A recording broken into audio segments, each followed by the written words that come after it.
29 de junho, São Pedro e São Paulo Apóstolos. Tema 57, São Paulo Apóstolo. Solenidade. Pontos a meditar. 1. O Senhor escolhe seus discípulos. 2. Chamada de Deus e vocação apostólica. 3.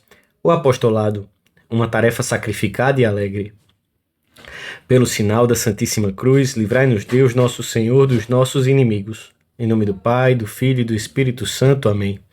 Meu Senhor e meu Deus, creio firmemente que estás aqui, que me vês, que me ouves. Adoro-te com profunda reverência. Peço-te perdão dos meus pecados e graça, para fazer com fruto este tempo de oração. Minha Mãe Imaculada, São José, meu Pai e Senhor, meu anjo da guarda, intercedei por mim.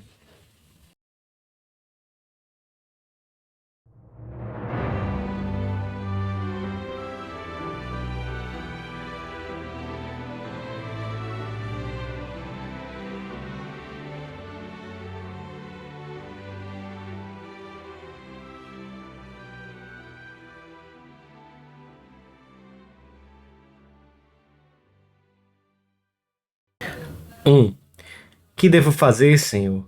Perguntou São Paulo no momento da sua conversão.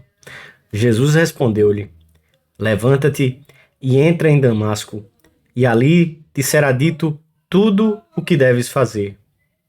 O perseguidor, transformado pela graça, receberá a instrução cristã e o batismo por meio de um homem, Ananias, de acordo com os caminhos normais da providência. E depois, tendo Cristo por eixo da sua vida, dedicar-se-á com todas as suas forças a espalhar a boa nova, sem se importar com os perigos, as tribulações, os sofrimentos e os aparentes fracassos. Sabe-se instrumento escolhido para levar o Evangelho a muitas gentes. Quando aprouve aquele que me segregou desde o ventre de minha mãe e me chamou pela sua graça, revelar em mim o seu Filho para anunciá-lo aos gentios. Lemos na segunda leitura da missa. Santo Agostinho afirma que o zelo apaixonado de Paulo, anterior à sua conversão, era como uma selva impenetrável, mas apesar de constituir um grande obstáculo, era ao mesmo tempo indício da fecundidade do solo. O Senhor semeou aí a semente do Evangelho, e os frutos foram inumeráveis. O que aconteceu com Paulo pode acontecer com cada homem, mesmo que suas faltas tenham sido muito graves. É a ação misteriosa da graça que não muda a natureza, mas exerce sobre ela um poder curativo e purificador e depois a eleva e a aperfeiçoa. São Paulo estava convencido de que Deus contava com ele desde o momento em que fora concebido, desde o ventre materno, conforme insiste em diversas ocasiões. A Sagrada Escritura mostra-nos como Deus escolhe os seus enviados mesmo antes de nascerem, pondo assim de manifesto que a iniciativa é dele e antecede qualquer mérito pessoal. O apóstolo diz expressamente aos primeiros cristãos de Éfeso: escolheu-nos antes da constituição do mundo, e concretiza ainda mais na Epístola a Timóteo: chamou-nos com vocação santa, não em virtude das nossas obras, mas em virtude do seu desígnio. A vocação é um dom que Deus preparou desde toda a eternidade. Por isso, quando o Senhor se manifestou em Damasco, Paulo não pediu conselho nem à carne nem ao sangue, não consultou nenhum homem, porque tinha a certeza de que fora chamado pelo próprio Deus. Não atendeu aos conselhos da prudência carnal, antes foi plenamente generoso com o Senhor.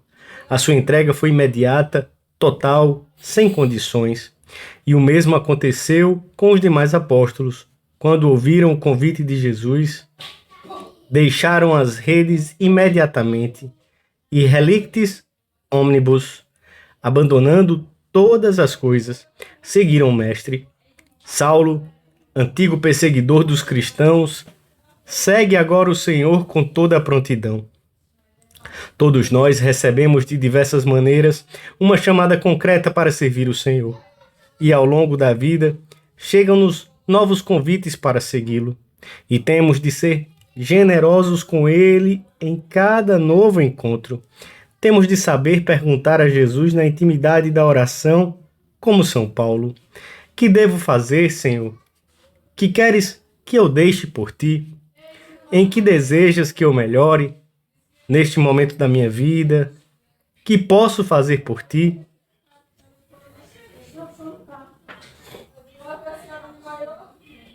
2. São Paulo foi chamado por meio de sinais extraordinários, mas o efeito que esses sinais produziram nele foi o mesmo que ocasiona a chamada específica que Deus faz a muitos para que o sigam no meio das suas tarefas diárias. O Senhor chama a todos os cristãos à santidade, e é uma vocação exigente, muitas vezes heróica, pois Ele não quer seguidores tíbios, discípulos de segunda classe, e há os que são chamados a uma particular entrega para estenderem o seu reinado entre todos os homens, sem que por isso tenham que abandonar os seus afazeres no mundo. Em qualquer caso, cada um, respondendo à vocação específica que foi chamado, se quiser ser discípulo do Mestre, deve imprimir um sentido apostólico à sua vida, um sentido que o levará a não deixar passar nenhuma oportunidade de aproximar os outros de Cristo, que é aproximá-los da fonte da alegria, da paz e da plenitude. Para um cristão que quer fazer da sua vida uma imitação de Cristo, o apostolado torna-se, portanto, parte da sua vida, ou melhor, a sua própria vida, como o foi para São Paulo. O trabalho converte-se em ocasião de apostolado, e o mesmo acontece com a dor ou com o tempo de descanso. Esse cristão que participa da intimidade do Senhor experimenta a necessidade de comunicar o seu achado, a necessidade de expandir-se, de fazer, de dar, de falar, de transmitir aos outros o seu tesouro, o seu fogo. O apostolado converte-se na expansão contínua de uma alma, na exuberância de uma personalidade possuída por Cristo e animada pelo seu Espírito. Sente-se a urgência de correr, de trabalhar, de promover de todas as maneiras possíveis a difusão do reino de Deus, a salvação dos outros, de todos. Ai de mim, se não evangelizar, exclama o apóstolo. Identificado com Cristo, a suprema descoberta da sua vida, que não veio para ser servido, mas para servir e dar a vida em redenção de muitos, o apóstolo faz-se servo de todos para conquistar todos os que puder. Com os judeus, diz aos de Corinto: fiz-me judeu para ganhar os judeus. Com os fracos, fiz-me fraco para ganhar os fracos. Fiz-me tudo para todos, para salvar a todos.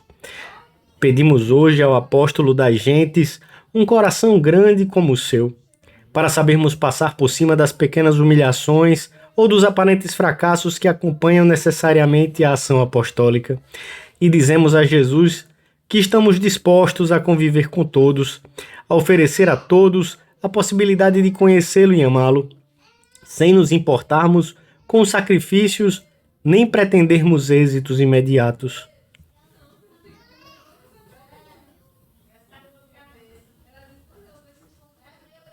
Três. São Paulo exortava Timóteo a falar de Deus opportune et importune, isto é, tivesse ou não ocasião de fazê-lo. Também, portanto, quando as circunstâncias fossem adversas, pois virá um tempo em que não suportarão a sã doutrina, antes se rodearão de mestres à medida das suas próprias paixões, levados pelo prurido de ouvir. Era como se o apóstolo estivesse presente nos nossos dias. Mas tu, adverte a Timóteo, e nele a cada cristão, sê circunspecto em tudo, sê valente no sofrimento, esforça-te na propagação do Evangelho, cumpre perfeitamente o teu ministério. Os sacerdotes levarão a cabo essa missão no exercício do seu munus, com a pregação da palavra de Deus, com o seu exemplo, com a sua caridade, com os conselhos no sacramento da penitência. Os leigos, a imensa maioria do povo de Deus, por meio da amizade, com o conselho amável, com a conversa a sós com aquele amigo que parece afastar-se do Senhor, ou com aquele outro que nunca quis saber dele. E tudo isso à saída do trabalho, da faculdade, no lugar em que se passam as férias, os pais com os filhos, aproveitando o melhor momento ou criando a ocasião.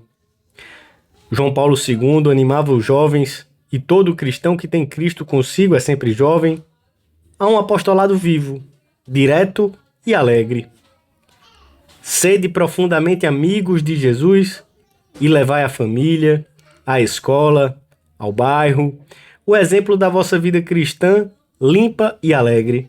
Sede sempre jovens cristãos, verdadeiras testemunhas da doutrina de Cristo.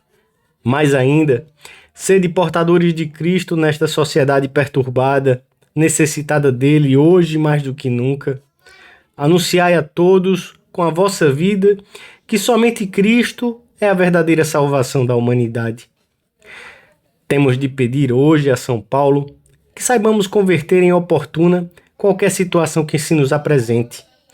Quando se chega a um trato verdadeiramente amistoso com uma pessoa, é absolutamente natural que mais cedo ou mais tarde lhe falemos de Deus em clima de confidência. Não se deve temer, nesse caso, a inoportunidade.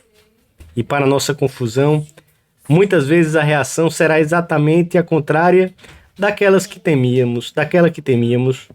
Como que você não me falou antes disso? E nesse ambiente de simplicidade surgem sempre confidências íntimas de antigas frustrações, de carências atuais, de inquietações sobre o futuro, que desembocam na necessidade de uma vida de fé. É surpreendente, ditosamente surpreendente, o infatigável trabalho apostólico de São Paulo.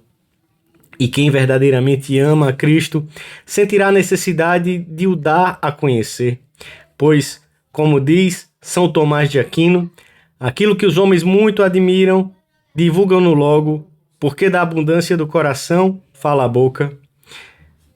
Peçamos a Nossa Senhora, Regina Apostolorum, a graça de compreendermos cada vez melhor que o apostolado é uma tarefa sacrificada, mas alegre, porque é alimento e ao mesmo tempo fruto da intimidade com Cristo, de um amor irreprimível que não pode deixar de comunicar-se aos outros como uma feliz notícia. Dou-te graças, meu Deus, pelos bons propósitos, afetos e inspirações que me comunicaste nesta meditação. Peço-te ajuda para os pôr em prática. Minha Mãe Imaculada, São José, meu Pai, Senhor, meu anjo da guarda, intercedei por mim.